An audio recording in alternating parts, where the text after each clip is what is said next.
YSR Congress party పరిస్థితి ఏంటి అంటే తన వైఖరి తానే ధైర్యంగా చెప్పుకోలేని దుస్థితిలో ఆ పార్టీ ఉంది.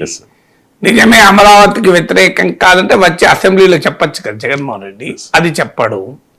సో పార్టీ ఏం చేస్తుంది ఇప్పటికీ గందరగోళం. నిన్న కాక మొన్న అమరావతి పైన జగన్ మాట్లాడింది మనం చూడలేదా?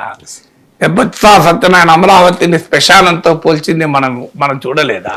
సాక్షి టీవీలో అమరావతిని వేశ్యల రాజధానిగా అర్థమచ్చేలా చెప్పిన మాటలు మనం వినలేదా?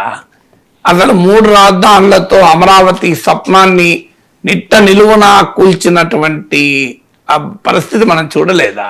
ఇప్పుడు ఇప్పటికైనా వైసీపీ చేస్తున్న పెద్ద పొరపాటు ఏంటంటే కరేజ్ ఆఫ్ కన్విక్షన్ అంటారు. నీకో అభిప్రాయం ఉంది, తప్పో తర్వాత సంగతి. ఆ అభిప్రాయాన్ని what come may I will stand by that opinion అని చెప్పిన వాడు లీడర్ అవుతాడు తప్ప సో ఈ ఊగిసలాట, ఈ సంకోచము, ఇది ఏ రకంగా పార్టీకి ఆ నాయకులకు గౌరవాన్ని ఇస్తుంది? Yes you good or bad you stand by one thing, అది రైటా రాంగా తర్వాత లేదు. నేను అమరావతి పైన వైఖరి మార్చుకున్నాం, ఎందుకంటే ప్రజాస్వామ్యంలో ప్రజల అభీష్టమే ముఖ్యము, మార్చుకున్నాం, తప్పేమీ లేదు కదా. నాయకులు ఎవరు మార్చుకున్న వాళ్ళు ఉన్నారా? మీకు ఎంతమంది మార్చుకోలేదు?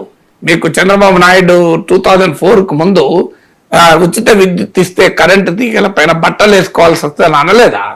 అన్నవాడు ఉచిత విద్యుత్ ఇవ్వలేదా? మార్చుకున్నాను వైఖరి, తప్పేముంది?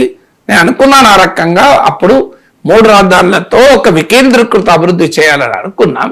కానీ ఆంధ్రప్రదేశ్ ప్రజలిచ్చిన తీర్పును మేము గౌరవిస్తాం. ఇప్పటికీ 3 రాజధానులతో వికేంద్రీకృత అభివృద్ధి